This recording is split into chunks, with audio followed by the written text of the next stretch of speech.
الحمد للہ وحدہ لا شریک لہ والصلاۃ والسلام علی من لا نبی بعد۔ پارہ نمبر 6۔ یہاں ایک بات بیان فرمائی جو پہلے پاروں میں بھی چل رہی ہے۔ یہود و نصارہ کے جرائم بیان کی ہیں، مختلف طریقوں سے دین پر حملہ کرنا اور دین کو مجروح کرنا، حضرت عیسیٰ علیہ السلام کو قتل کرنے کی کوشش کرنا، سازشیں کرنا، اور پھر یہ بتایا کہ انہوں نے کوششیں کی ہیں، سازشیں کی ہیں مگر ناکام رہے ہیں۔ اور اسی طرح ان میں سے نصارہ کا جو عقیدہ تھا، عیسائیوں کا، اس کا ذکر کیا ہے کہ وہ عقیدہ تثلیث کے قائل تھے، ثالث الثلاثہ۔ وہ کہتے ہیں عیسیٰ علیہ السلام بھی تین میں سے ایک خدا ہے، روح القدس خدا ہیں، اللہ تعالیٰ خدا ہیں، عیسیٰ علیہ السلام خدا ہے، تین کا مجموعہ خدا ہے۔ مختلف ان کے ذہان تھے، بہرحال عقیدہ تثلیث ہے تو اس کا اللہ تعالیٰ نے باطل ہونا اور غلط ہونا بیان فرمایا۔ سورۃ المائدہ، المائدہ کہتے ہیں عربی میں دسترخوان کو، چونکہ اس میں ذکر ہے اس بات کا کہ عیسیٰ علیہ السلام نے اللہ تعالیٰ سے دعا مانگی تھی کہ یا اللہ مائدہ یعنی دسترخوان آسمان سے نازل فرما، اس لیے سورت کا نام ہی سورۃ المائدہ ہے۔ اس میں اللہ تعالیٰ نے حلال اور حرام چیزوں کا قدر تفصیل کے ساتھ ذکر فرمایا ہے، حکم دیا ہے عہد کو پورا کرو، وعدوں کو پورا کرو، معاملات کو ٹھیک رکھو۔ جو حرام چیزیں ہیں، مردار ہے، جب ذبح کرتے ہیں تو رگوں سے خون نکلتا ہے، دم مسفوح، بہنے والا خون ہے، خنزیر کا گوشت ہے، وہ جانور جو غیر اللہ کے نام پر ذبح کیا جائے بطور خاص، یہ وہ مردار ہیں کہ جس سے تمہیں بچنا چاہیے، تمہارے اوپر حرام ہیں۔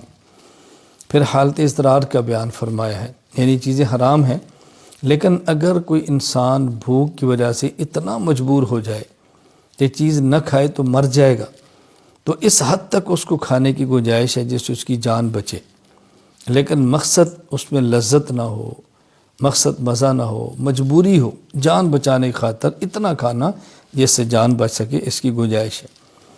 پھر اس میں تکمیل دین کو بیان فرمایا۔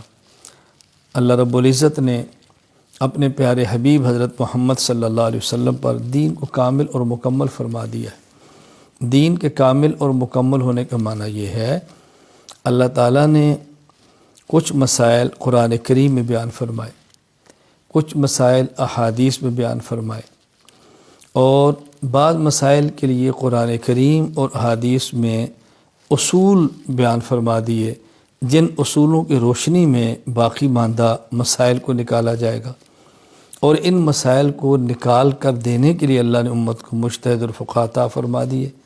تو یہ معنی ہے کہ اللہ تعالیٰ نے دین کو کامل اور مکمل فرما دیا، یعنی سب چیزیں اپنے پیارے حبیب صلی اللہ علیہ وسلم کے ذریعے اس امت کو اللہ تعالیٰ نے عطا فرما دی ہے۔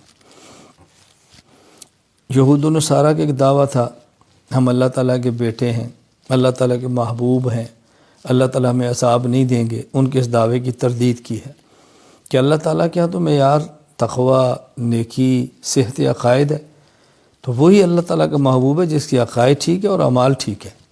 اگر عقائد میں فساد ہے تو اللہ تعالیٰ کا محبوب کیسے ہو سکتا ہے؟ تو پھر یہ بات یہود کو سمجھائی کہ یہ بات تمہاری غلط ہے اور تمہارا دعویٰ باطل ہے، اور اس میں ہمیں سبق دیا گیا ہے کہ محض اپنی امیدوں سے، خیالی پلاؤں سے اپنے آپ کو اللہ کا محبوب اور قریبی نہ کہنا، تیاری کرو، عقائد ٹھیک کرو، اعمال ٹھیک کرو، اور اس سے تم اللہ تعالیٰ کا محبوب بنو گے۔ پھر اس بارے میں حضرت آدم علیہ السلام کے دو بیٹے حابیل اور قابیل کا ذکر فرمایا ہے، کیونکہ آدم علیہ السلام اور اماں حوا دنیا کے پہلے خامد اور بیوی ہیں، تو حضرت حوا کے پیٹ سے ایک بیٹی اور بیٹا پیدا ہوتا، پھر بیٹی اور بیٹا پیدا ہوتا، تو جو اکٹھے بیٹی اور بیٹا پیدا ہوتے ان کا آپس میں نکاح نہیں ہوتا تھا، بلکہ ایک پیٹ سے بیٹا، پھر بعد میں بیٹی، ایک پیٹ سے بیٹی، دوسرے پیٹ سے بیٹا، ان کا نکاح ہوتا۔ تو قابیل کے ساتھ جو بیٹی پیدا ہوئی وہ چاہتا تھا میرا اس سے نکاح ہو نہیں سکتا تھا، تو قابیل نے اس مقصد کے لیے حابیل کو قتل کر دیا۔ وہ واقعہ اللہ تعالیٰ نے یہاں بیان فرمایا، بڑی تفصیل کے ساتھ بیان فرمایا ہے۔ پھر ایک ہے چور، ایک ہے ڈاکو، ایک ہے باغی۔ اللہ تعالیٰ نے چھٹے پارے میں ڈاکوں اور باغیوں کی سزا کا ذکر فرمایا۔ بعض ایسے ہیں جن کو سولی پر چڑھا دینا چاہیے، بعضوں کے ہاتھ اور پاؤں کو مخالف جانب سے کاٹ دینا چاہیے، تو ان کی جو مختلف سزائیں تھیں وہ اللہ تعالیٰ نے بیان فرمائیں، اور پھر یہ بھی بیان فرمایا کہ ان سزاؤں کا بنیادی مقصد امت سے جرائم کو ختم کرنا ہے۔ یہ ایسی عبرت ان کو بنا دو کہ کوئی آدمی یہ گناہ اور جرم کرنے کی جرت نہ کرے۔ چھٹے پارے میں اسلامی قوانین اور حدود کو بیان فرمایا ہے، اس جرم کی یہ حد ہے، اس جرم کی یہ حد ہے۔ بعض جرائم کی حدود بیان کی ہیں اور کہیں اللہ تعالیٰ نے ضابطے بیان فرما دی ہیں۔ قرآن کریم کو دوسری کتابوں پر اللہ تعالیٰ نے فضیلت عطا فرمائی ہے، اور اس کا بھی ہاں چھٹے پارے میں ذکر فرما دی ہے۔ قرآن کریم باقی آسمانی کتابوں سے افضل ہے۔ ایک تو اتنا کافی ہے کہ اللہ نے فرما دیا ہے، ہمارے آخری حبیب صلی اللہ علیہ وسلم پر نازل ہوئی ہے، لیکن وجہ بھی بیان فرما دی کہ اس میں عقائد، عبادات، اخلاقیات، معاشرات، معاملات، یہ پانچوں چیزیں موجود ہیں، اور جس طرح اس میں موجود ہیں اس طرح کسی آسمانی کتاب میں تفصیل کے ساتھ موجود نہیں ہے۔ لہذا قرآن کریم اس بنیاد پر باقی تمام آسمانی کتابوں سے اعلیٰ اور افضل ہے۔ پھر اللہ تعالیٰ نے کفار کے بارے میں بیان فرمایا کہ دیکھو کفار کی دوستی میں خطرات کتنے ہیں، نقصانات کتنے ہیں، یہ تمہارے ساتھ مخلص نہیں ہیں، ان سے یارانے مت رکھو، قلبی دوستی مت رکھو، اندر کا تعلق مت رکھو، تمہارا تعلق مسلمانوں سے ہونا چاہیے۔ اور پھر ساتھ یہ بات بھی سمجھائی کہ اللہ تعالیٰ محتاج نہیں ہے تمہارے، تم اللہ تعالیٰ کے دین کو سنبھالو گے تو بہت اچھا، نہیں ہوگا تو اللہ تعالیٰ تمہارے جگہ کسی اور قوم کو لے آئیں گے، اللہ ان سے پیار کریں گے، وہ اللہ سے پیار کریں گے، اللہ کے راستے میں جہاد کریں گے، کسی ملامت کرنے والے کی ملامت سے ڈریں گے بھی نہیں، اور وہ لوگ دین کو پیش کریں گے، دین پر عمل کریں گے۔ تو ہمیں سوچنا چاہیے کہ ہم نے کفار سے یارانہ اور دوستانہ بھی نہیں رکھنا، اور ڈرتے ہوئے اللہ کے دین کے کام کے اندر لگا رہنا ہے۔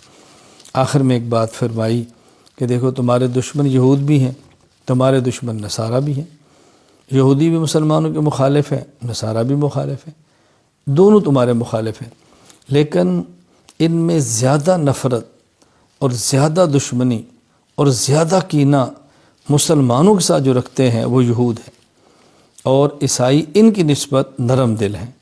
اللہ تعالیٰ کی بات برحق ہے، اللہ تعالیٰ کی بات بالکل بجا ہے، جو فرمائے 100% ٹھیک ہے۔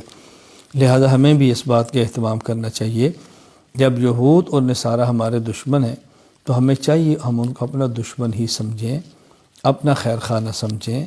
وہ ہرگز ہم سے راضی نہیں ہوں گے، ہم ان کو راضی کرنے کی کوشش بھی کریں گے، راضی نہیں ہوں گے۔